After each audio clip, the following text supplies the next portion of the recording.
Why marry a 9 when you can marry a 10? Why go to weight loss with a 9 trainer when you could go to a level 10 trainer? That's right, 10-8 personal training. That's right, you get a 10 and an 8. So that's double. An 8's almost as high as 10. And you'd settle for an 8. But you get a 10 and an 8, and 2's way better than 1. So go to that 10-8 personal training.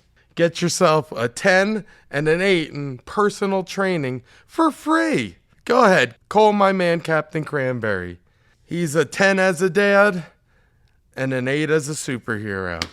951-445-3133. But at a 10, he's an 18 of being a personal trainer. Off the charts. That's 10-8 personal training. Or 18 personal training. Because 18's better than 10. 951-445-3133. Get your first session free. All right, guys. I have some bad news. We still haven't found Chip. We are putting out a $25 reward for the return of Chip. And that's the same amount you could sponsor this podcast for. So, whoever has Chip, wherever you are, please return him safely to us. And we will give you $25 cash or an ad next week. Which is really worth like $100 because it gets your name to the community. So you're kind of losing money by not advertising. You know who's not losing money advertising? Brown and Whitworth, because they're the greatest foundation in the world. No, scratch that. Greatest foundation in the universe. Why stop at the world when you could get the greatest in the universe? Oh, wait, you're not allowed in. But please return Chip. That was like 3 ads in one. The roof is on fire. We don't need water because we have affordable roofing. That's right, affordable roofing, a division of Mullins Home Repair. So if your roof is on fire, you better call the fire company. But if you have a Mullins affordable roof, you're all right, because my man Tony's got you covered. So if you don't have an affordable roof that you could afford, but mostly that protects your home from everything, including that fire. 423-593-9605. Give my man Tony a call. Get a good roof over your house. Protect your family.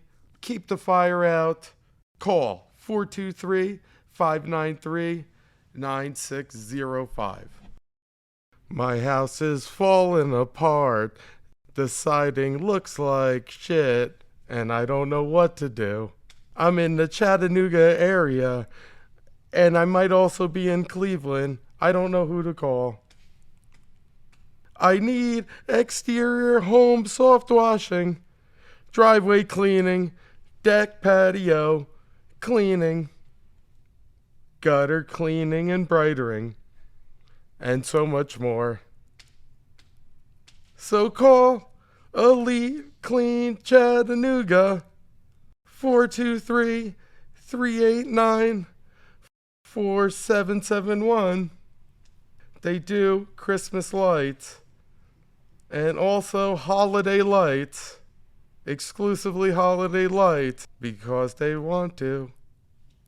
So call 423-389-4771. Call 423-389-4771. Or visit them at EliteCleanChattanooga.com. Or visit them at EliteCleanChattanooga.com. Now, all you gotta do is put that to Mishu. Close, right? I'm close enough. You might have to auto-tune it a little. You could even steal that. That was fantastic. I know, that's a good one. That's a safe wording. I know.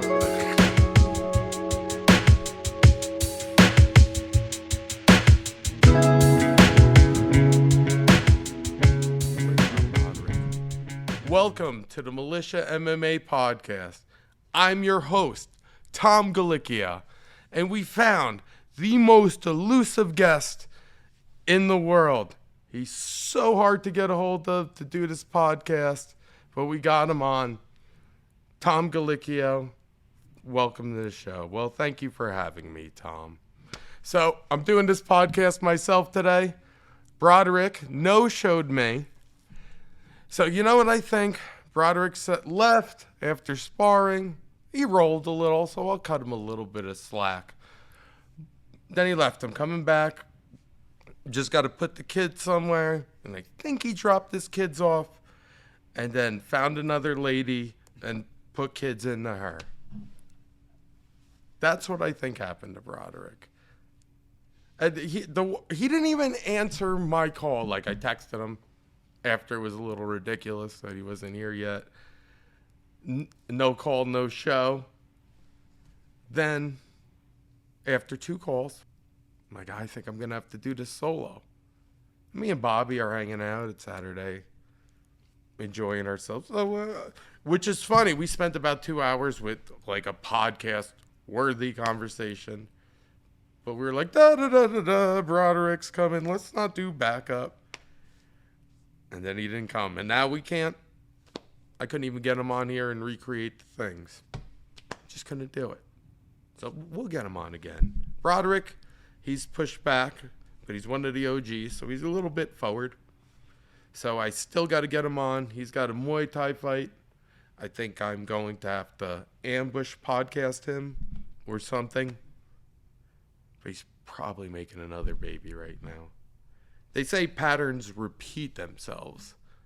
And he's got a pattern of having beautiful blue eyes and putting babies in ladies. And you know what? Ladies love babies. Like babies love stray dogs. Also, Josh. And also, I was asked to trash him a little bit. I had to trash Broderick. You know, he didn't show up. He no-showed me. And then he did the thing. Instead of, like, originally, when we're waiting around, even, like, if you're supposed to be somewhere, just send a text. It's better than that, than them finding out that you're not coming because you no-showed them. Just, it's easier in life to let someone know. The truth will set you free. And it also sets them free. That's it. Just honesty is the best policy around. I always try to be as honest as possible. Maybe it's not always, like maybe if you're talking to a cop or it's like a little white lie. I even try not to do that. I just try to be honest. And it's just, life's easier that way. Oh, yeah, now I got to trash Josh. Sorry. Man, that Josh. Yeah, he's doing good. There's nothing I could really trash about him. He went from D cups. He's probably around B cups. Talking about his udders for those of you who don't know. Yeah, he's doing good. He's looking better. He's getting ready for his next fight. Just got to keep him focused and not beat up on himself. He only keep the beating up to himself at night when he's alone in his room. I'm hoping you guys got that joke. I don't know if I got to spell things out around here. So guys, this inflation sucks. And you know what? Here's the problem. I get the whole fuck Joe Biden thing. He's done a lot of problems. I get that. But he can't get all the blame. Because first of all, he's just a puppet. He's listening to his party. If we're blaming him, that's the problem because he's not making any decisions. He's the scapegoat. So we can't get mad at the scapegoat. It's just kind of like we're blaming the wrong person. First of all, we should go after the people who are telling him what to do. That's the real problem. The people who are... Don't get mad at the puppet. Get mad at the puppeteer. And it's multiple people. And that's who we have to be mad at. He is just signing what they put in front of him and saying what he wants them to say. So like this turning it into let's go Brandon thing kind of defeats the purpose, because first of all it was fuck Joe Biden, then it's like let's go Brandon, and now it's a joke and funny and an internet meme, but instead of attacking the real person. But it's not him, it's the people feeding him things, his decisions. So That's it. It's not like I would have went with Trump on it for the election, so let's not get it. But I think we're getting mad at the wrong person, and it's on purpose. So I think that. But also, it's like I talk about this now because I could feel like I could talk about it in context with a microphone. If this was a Facebook post, something I wanted to post shitting in the morning, it would miss context. So you need to hear the whole thing than just a sentence. Because it's my podcast, I'm going to give you my opinion. So we talk about Joe Biden getting elected and being the problem with the inflation and the cause of it. That is, if we put it in an alphabetical stance, where if this was Z right now, let's just assume we're not at the end of it. This is T in the alphabet with 27 letters, 26 letters, 27? 26 letters, Z being 26. Let's say we're at T, somewhere towards the end of it. Joe Biden's not A. A was us shutting down the economy for 2 years. The minute we shut down the economy and told people to stay home, we then started this inflation process. They started printing money. But the fact that anybody who said, put a mask on, anyone who said, you can't be here, anybody who said, get the vaccine, or encouraged somebody to do something, or kept somebody from something, or working, you have the blood of the economy on your hands too. And I'm sorry, but that's the cold hard facts. First of all, I was very pissed when this thing started. It's funny, I made a Facebook post when the whole COVID thing was going, before it even started. The anniversary is going to come up sometime, and I'll repost it. And it was like, all right, guys, I'm going to sit this whole COVID thing out. All right, I'm going to sit this new trend out. Please don't talk to me about it. I just don't care. I'm going to skip this one, and you guys don't have to talk about every trend. I'm sitting one out for once. I don't have to give my opinion or thought on anything. And then I would teach class, and I'd be like, don't talk about it. Let's not make it a thing, because it's going to go away, and we're going to go on to the next thing. Nope. We shut the economy down. I had a seminar that I was going to make a few $1,000s of old money, which is going to help me build the gym up. But luckily, God's been good to me. Things have been really well. We've been really lucky with the fortunate people that it doesn't matter. I didn't need that money, but I was very pissed that I couldn't do that seminar, that I was giving speeches at Camp Pendleton. I was supposed to have over 150 people, put a lot of work into it. And then, they shut everything down. We were still doing everything at Team Quest. Sam Alvey was actually the first person to fight during COVID. He was the first fighter on the first card.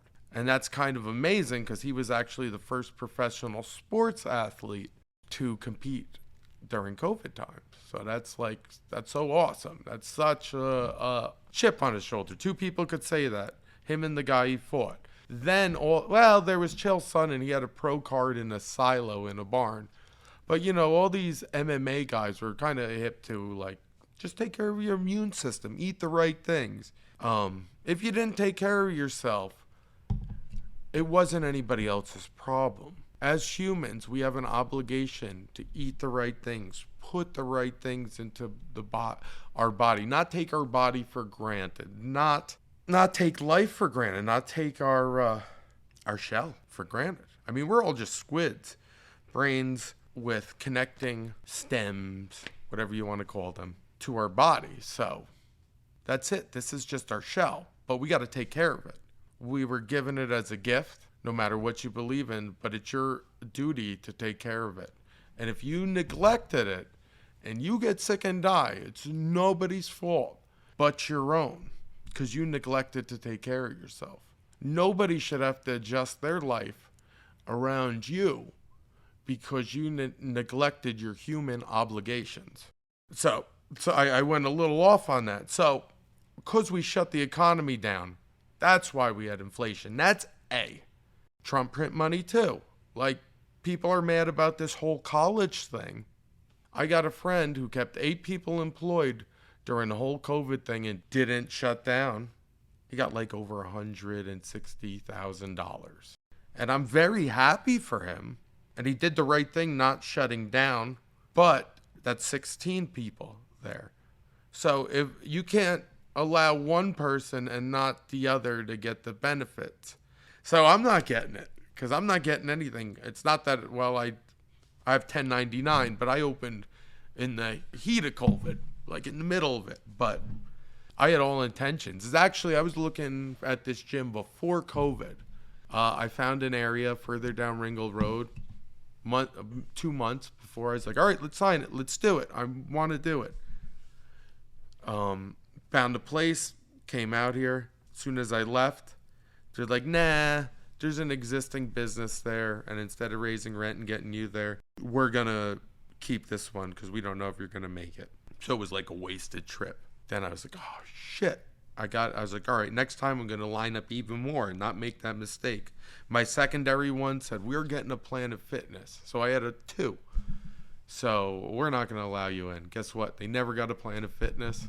I want to go in there and just like apply for the same place if it's still there and go through all the stuff and then say, oh, no, wait, never mind. You told me I couldn't come here at this time. I already got a successful business here. You're getting Planet Fitness, right? I'm so petty. I so want to do that. Actually, at the last place, I knew where the landlord's, he owns the rent-to-own place. So that's already a scumbag business. If you're renting things to people, you're taking advantage of people. Down Ringgold Road. So he was the one who put the kibosh and wouldn't talk to me and then put the realtor on. And realtor was like, there's nothing I could do about it. Go fuck yourself. So every time I'm over there, I'll just load his business with flyers and put malicious stuff, jam it in the doors, and because I'm petty, I carry it in my car. I want to show them. Fuck you. I don't know why I hold grudges like that. They say it's like a northeastern Italian thing. I don't know. I still want to get revenge on my apartment complex I live at. They're awful. Midtown Ridge. They're raising my rent to $1,300. We got dead cockroaches in the hallway. The manager, he's such a dick. People leave their dog shit everywhere. There's like pubes in the hall. They're not my pubes. I don't dump pubes in the hall, but people dump in it. Your packages will get stolen. If you leave your car unlocked, it'll get broken into. And they just keep raising rent. I don't know, like, if there's anything I could do to, like, say, hey, stop raising my rent. But I think about it every day, how one day I will seek my revenge on them or find a way to get them. The manager wouldn't even walk through I'm like, walk through this if you're going to charge me for pest control and cleaning. If you can't walk through this building, how are you going to charge me? He said, no, fuck you, basically. I don't know what to do. I don't know if I should have put this on if I ever do something to him. If you guys could help me, that'd be great. I like legally what I could do or find a way to take these people down. Maybe a class action lawsuit. I've been thinking about petitions with all my other tenants, get everybody to sign that we're not going to pay rent until you lower it down to a reasonable price because we're next to Section 8 housing. Chris just saw a bunch of guys walk into a building all strapped with guns. Like, honestly, he's like, I didn't think this place was so hood until I saw all those people walking into that building strapped. It's like, steady, are you ready? Are you ready? What's going on? That's Belly. Some of you guys seen that movie. You seen that movie? Gotta go watch that. The opening scene of Belly. If you don't know what I'm talking about, watch the opening scene of Belly. That's me being Mary J. Blige right there. So, I don't really pay attention to too much pop culture, but, you know, it's like Facebook throws it all in front of you, and I still go on that shit. I love Facebook Marketplace. That's what I love about Facebook. The wheeling and dealing of Facebook. That's like one of my favorite things in the world. Wheeling and dealing on shit. I love the art of the negotiation. I don't know why. I love Monopoly. That's all wheeling and dealing. I love Monopoly. That is such a fun game. A lot of people actually play it wrong. You're not supposed to play the free parking rule. That makes games go on for hours because you put more money into the economy. Kind of like what's happening right now. This game of inflation goes on longer when we put more money into the economy, just like Monopoly. If you play Monopoly right and everybody knows the rule and you don't add money with free parking or all that bullshit in the middle, like it's not supposed to be played, you can finish in under 90 minutes. It's a good game. Risk is a good game too. If everybody knows how to play, you can finish in under 3 hours because the cards start stacking up again. Risk is good. One day we're going to do a Risk tournament at the gym. So I got big plans. I want to do a party at the roller skating ring. That's a must. 4 hours. Shout out to the Shrums. They did an amazing job with Hannah's party, renting out the roller skating ring, inviting us all there. Bring your own shit, BYOS, whatever it is, foods, drinks. They left you alone. They didn't care what the fuck way you skated. It was a good time. But 2 hours, you're just getting warmed up. I wanna rent it for 4 hours, have a party with the whole gym. I'm thinking about doing it. So I was gonna do it, $10 a person, $30 a family. And whatever money's left over, I'm not gonna take a cut or anything. I'm going to buy us stuff, like bring your own stuff. Like if it's drinks, foods, whatever money's left over, if there's any money, I'm going to use it to buy stuff because it's a party. Let's all have fun, but let's all chip in. And I'll chip in my 32 because it's all fair. I believe in fairness. So I want to do that on the roller skating ring because we all had way too much fun there. So we're going to do that eventually. The roller skating ring doesn't like to return calls, doesn't like to answer their phone. They're just hard to get a hold of. I think you got to go in when they're open, but we're open when they're open, and they're open way less than us, so it's hard to get in there. We got to figure out a date that I'm not commentating or somebody's fighting or grappling because we got all that stuff coming up. I also want to do a promotion too. We're going on 2 years in the first. I'm going to figure out somebody to have a seminar. I'll keep it reasonable. We'll bring them out. We'll make sure we pay them for their time and their trip and the belts because people are due for belts. That's coming up and stripes. So that's exciting. I just got to nail somebody down. I got to also see when the stuff's coming in because I'm getting it made right now as we speak. Also got new geese coming in, so I'm excited for that. They're going to be black or African American, whatever doesn't offend you. So yes, seminar, and then the fights. Mary's up next week, if this comes out in time. I don't think we talked about anything too crazy that it won't. And then we're going to get George, and then we got the kickboxing also September 24th. That's nice. That's at the Mexican restaurant. It's a lot of fun. So Brittany Griner, everybody's super stoked that she's in jail for 30 years for bringing a little bit of marijuana into Russia. Here's my beef with that. First of all, I don't think anybody should be in jail for that in 30 years. Nor should we celebrate you do something wrong. You have to pay that outrageous penalty. She was wrong, but I did some research. And people who've done that before have gotten 30 days. The people of the country have gotten less. It's been fined. News reporters have gotten fined. So it's got to be the same across the board. I think we should be more outraged that they would take one of our citizens because of the state that we're in and give them more time because they're one of our citizens. That's what we should be outraged. And I think everybody should be out. But I don't know everybody who's in. I just know what everybody's talking about. And people, yes, she talked bad about America, but we have the freedom of speech. And I believe in the First Amendment. And you are allowed to talk bad about this country. This country isn't perfect, and we do things wrong. If we don't talk about bad things, they're not going to get fixed. Doesn't mean I'm anti-American by any means, but we have the First Amendment, and we are allowed to do that. That does not mean that we go to another country and get arrested. We should be getting more time on our crime, no matter what. There was I remember a story in the news when I was a kid. The KKK wanted a march in New York. Anti-African American, anti-Jew, anti-Catholic, everything. They wanted a march in New York, and they said they couldn't. This Jewish group went out and protested, not because they believed in it, but because they believed in the First Amendment. And they protested for them to be able to march, to still have the freedom of speech, because they believed in the Constitution that much. So no matter putting a flag or wearing American shorts or going America, if you truly support America, you should support the Constitution, because that's America. That document is America. And so she shouldn't be serving these crimes. Like, she should serve for her crime, but it should be at appropriate time.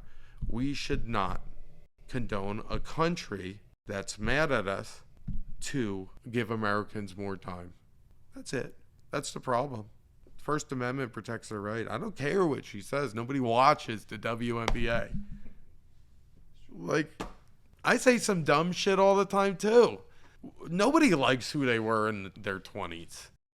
Nobody. She's in her 20s. People say stupid shit in their 20s. Don't lock them up until they're in their 50s. That'll teach them. No, time will teach them. Don't be an asshole. Sorry if that offends you and you think she should be locked up, but no, that's a lot of life. You only get, all we know is we get one go at this, so I'm like big into not killing people and taking something, their greatest gift from them, unless you have to. We don't need to be fighting wars. I don't think we should be funding Ukraine. It's not our beef. I don't know everything about it, but there's no reason we have to be involved in wars. And I don't think there's any reason they need to be involved in wars, but none of my business. So I think I've been alive a little bit too long. Like, it's funny. I heard a statistic that you don't get smarter. You're always at kind of the same IQ as you go, but I think that's kind of bullshit. Because I could feel myself getting a lot smarter in my 30s. And, like, as time goes on, like, time definitely makes you smarter. Or, I don't know, maybe something opened my mind along the ways, experiences. I think definitely moving around a lot has opened my eyes to more of the ways of the world and being able to see things. Not saying I'm better than anybody else, but I think that made my mind be able to think a little bit differently or open to more stuff. I don't know, maybe I'm getting a little smarter. Maybe I'm getting dumber. I don't know. But I think I've been alive too long, because, like, I hear the song, Eye of the Tiger, and all I think is, that song sucks. It's just because I've been alive too long. I have no more whimsy, or that gets me pumped up. It's a shitty song. I'm just opinionated about a lot of shit. So let's talk a little bit about this, Jim. I probably rambled about it a little bit before, but, moving here, because I was very fortunate, actually, how I chose this area. Well, so we got some time. We'll go into this. One of my favorite things is, like, going out, getting a cup of coffee, sitting, relaxing. Sometimes I'll have my phone, get some work done. Sometimes I'll just sit and stare and just kind of unwind. I just really, like, enjoy, like, we don't have a coffee maker at home. We do have coffee at home now. We have these cold brew things we bought cheap because we're thinking economical now. But every so often now, so much more less, probably once every 2 weeks, I'll go get a coffee, sit, get my work done, write some things down, like some sort of systems. It's a good place to get work done and unwind a little bit. So I do it in California. And there was this gentleman, his name was Jay. He was the owner of the coffee shop. He's from Iraq, but American. Very, very nice guy. If it wasn't for him, I wouldn't be here. He ran 2 coffee houses. They were small chains. It's a Grind Coffee. If you're ever there in Marietta or Menifee, California, go visit Jay. Tell him Tom the Fighter sent you. He's awesome. Very business savvy. And first trip, I went out on the country. I looked where my sister lived, Bowling Green, Kentucky. I looked in Louisville. I looked in that area. And I came back to California and I was talking with Jay, bummed out. Now, a little backstory on Jay. Jay owns 2 coffee houses.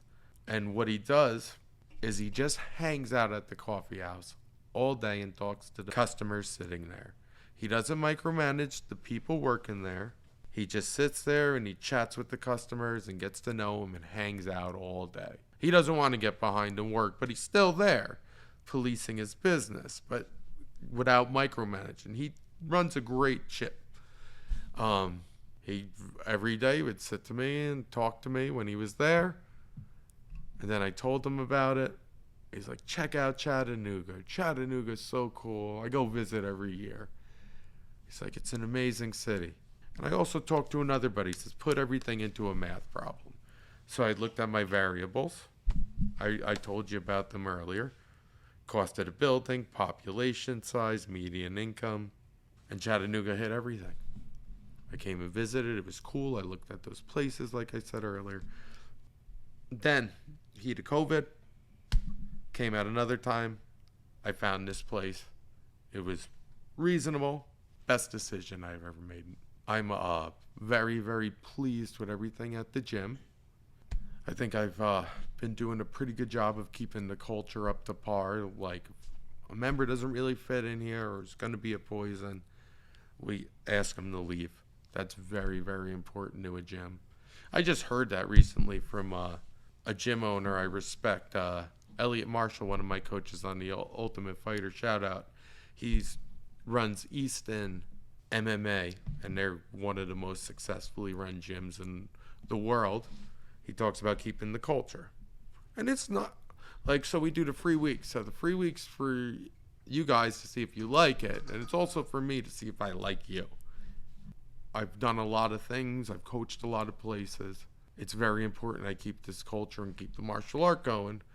But also, I would rather keep the culture going for not the dollar, the almighty dollar.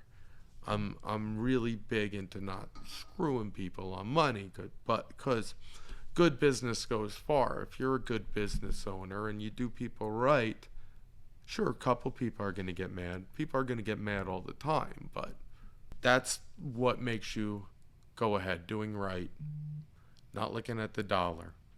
And it's actually like one of the first times in my life that I'm doing all right. I'm not fight to fight or coaching for pennies. Like, I could really, like, we live tight, but we're also doing well. We save a little bit. We live very tight. We live below our means, though.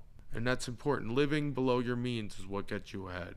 You got to end everything in the positive every month. So we're able to end in a positive. We're working to save for a house. And these weren't positions I wasn't in. Not till towards the end of my career. But now we're in that. And it's a constant. The lull is going to come. Every gym sees a fall in November, December, from I've talked across the board. There's a summer lull. We did really good in surviving it. We had some cancellations, but we were able to get enough new members that we didn't lose as much. So we did really well during the summer lull. And I think we're going to do very well during this winter. We're doing good right now. Like, this is the busy season. This is when everybody new comes in. And hopefully most of them decide that they like it and it's from them. You know, it's hard work.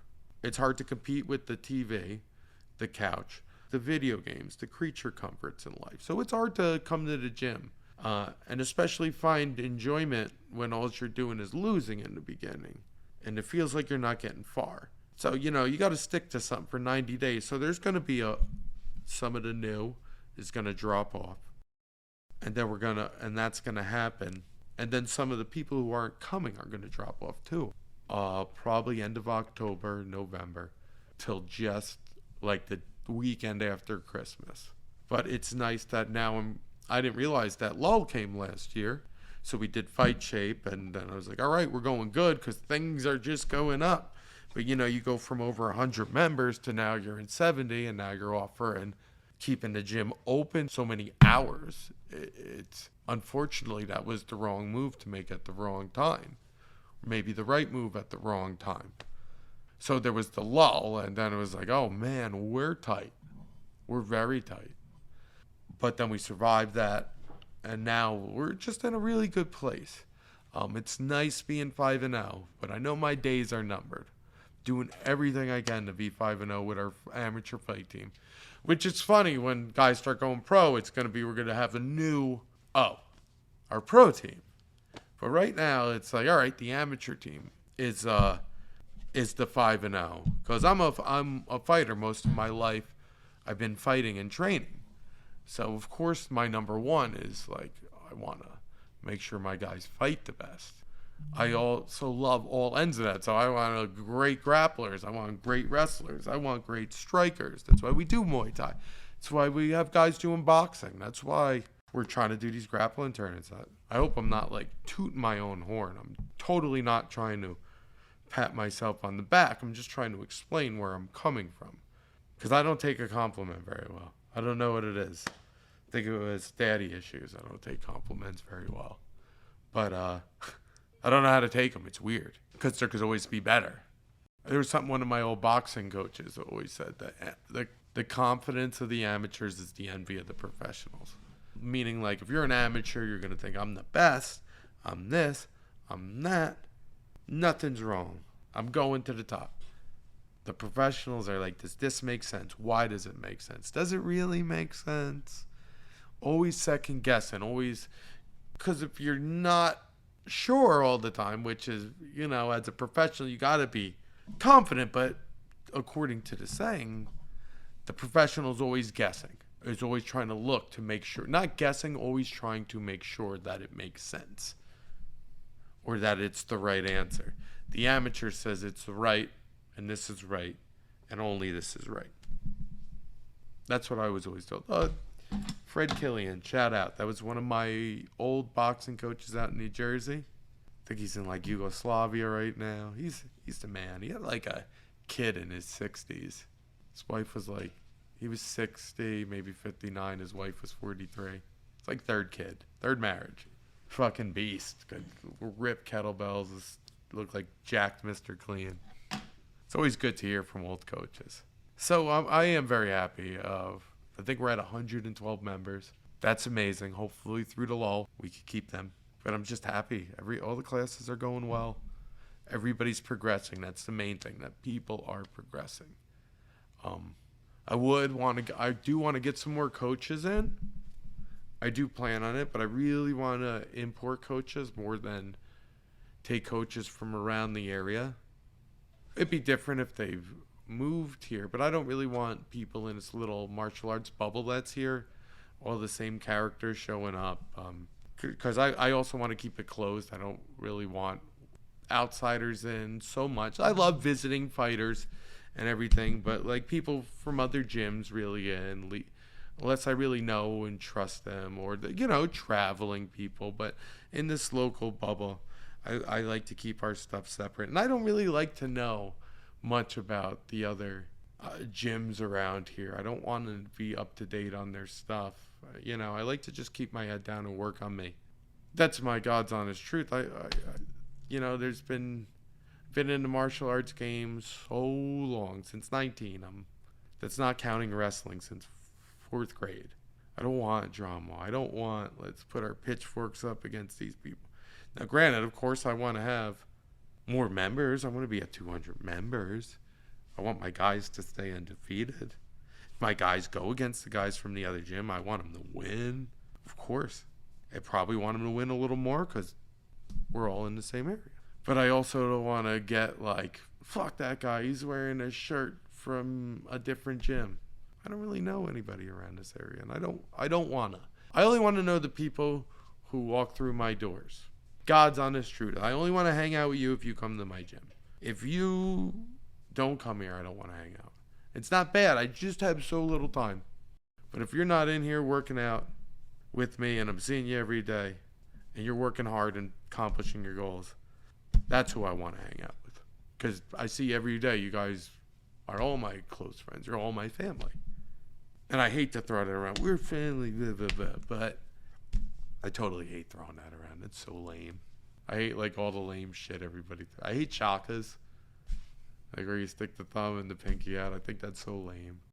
I'm like so over like bro culture and like we're family, we're this. I care the world about you. But you got a mother and a father. Those are your family. I believe in using the correct words for the correct thing. And I think we're more of a militia than anything. Because this could switch. If shit goes fly south, which militia already has because we're south, we'll switch this over because we all got each other back. We'll all move to some area in Georgia, put our militia together, farm, produce animals, keep our way of life if shit hits the fan. So I don't have a ton of supplies prepped for that, so I plan on piggybacking on all of you. But you guys need a strong leader, and you're kind of used to it. And I'm the idea man. Hey, I'm the idea man. I had a couple of really good ideas. Can't remember them now. That's the problem. I have all these good ideas, and I forget them. Right? So, all right. So, like, when I come up with jokes, I speak to text them in my notes. I also have a notebook. That's my to-do list. But also, since I don't fight anymore, I obsess. So I obsess over completing over. Since I don't have to obsess at getting better at fighting, I just obsess over the gym and then this to-do list to make the gym better. And that's because I don't know how to do life any differently. I just need to obsess over stuff. I like wrote this huge list with like 40 things. I'm down to 5. And then it's like after I'm done, I'm going to be done soon. I'm like looking for more things on the list because I don't know what to do anymore. I got to find another hobby. I think that's what you got to do when you get old. I enjoy roller skating. I got to get out there more. Yeah, I got to get out there more. I got to get on my skates, enjoy the sun. Maybe I'll do that today. It's Saturday. Fuck. I don't even know what day it is anymore. Saturday. But there's also work on the to-do list that I could just turn around and do real quick. It's like important things like answer the message before they fucking hate me. I still got a landline. I got a landline for the gym. All right, so I'm piggybacking off the internet right now. I think I'm going to need internet to eventually get that credit card machine hooked up. No one's helping me with that credit card machine, by the way. I need an expert pro. Like, I know stuff. I got this older guy, but he just forgets he's supposed to come down. I'm going to have to give him a call Labor Day. Like, hey, you want to come down and fix this? But I don't know if he's going to know how to use technology. I think that big, expensive card reader that does it all is a waste of money. I'm just going to have to eat it and buy another expensive-ass card reader. That's on the to-do list. It's one of the 5 things left. I got to stitch some pads, too. Well, thank you guys for listening to me rant and rave. This has actually been a lot of fun. It's been nice to just be able to kind of talk and not have to listen to another face say things back at me, where I could really be able to explain myself and open up. That sounded rude as fuck. Just be able to put my thoughts together and just bullshit for now. This has been like therapy that Chip paid for.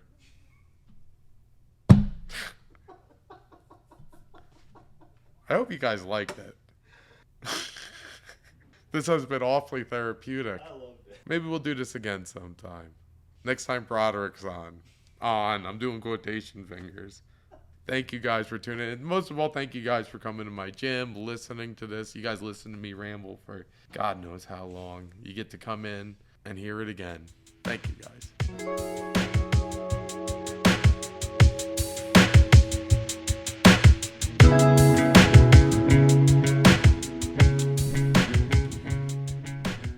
Some people know them both. Some people don't know Austin. Do you know Austin? I know you know Austin. He'll be back eventually. Austin is one of my members that still, I know one day will be back. Yeah. Austin has all intentions, but he needs to make sure his schedule hits the morning. He's a little too nervous, I think, for night class. Why do you think that is? I think he's a little too nervous for night class. Look, I could do this for you, tough style. This is how they do it in the movies. Look, Here, listen, are we recording? We're live. Good. I'm going to give you a little snippet before we start how it works so you could see that your favorite TV shows are scripted. Bobby, come here. You're a producer. So you normally can't hear Bobby. I want you to ask me a question about my life, and I'm going to answer it like that I was coming up with it like it's my own idea. Bobby. Tom, where did you grow up? I grew up in Howell, New Jersey. See how I just kind of said that and you didn't know he asked me that? Ask me something a little more specific now, Bobby. Tom, what made you decide to open up a gym in Chattanooga, Tennessee?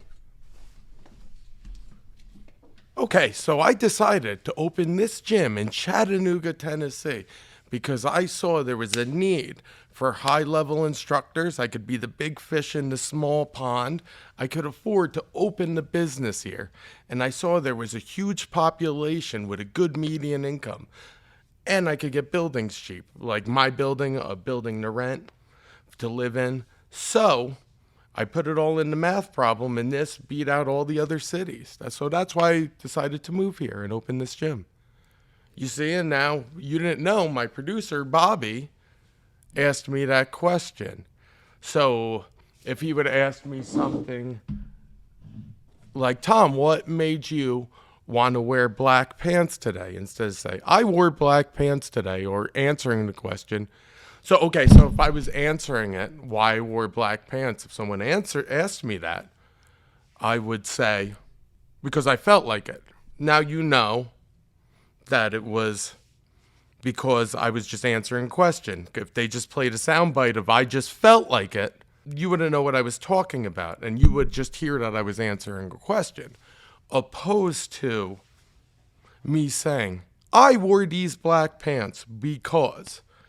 So every time you see that, Bar Rescues, another show, you'll see them say, I opened this restaurant because. We are having trouble in this restaurant because. I don't like why Jim did that to me because. They're going to ask, did you like that Jim pushed you? And if you said, no, I wanted to kill him, that's not how you answer it. They want it to seem like its own idea and context. So this is how producers are asking you questions. On that note, let's start the podcast. Before I end, because I don't know if I'm just rambling in the beginning. See how it sounds. All right, I got something funny, I think, brewing. Probably partially offensive. Just trying to figure out how to word it. How we doing on time? It's running out.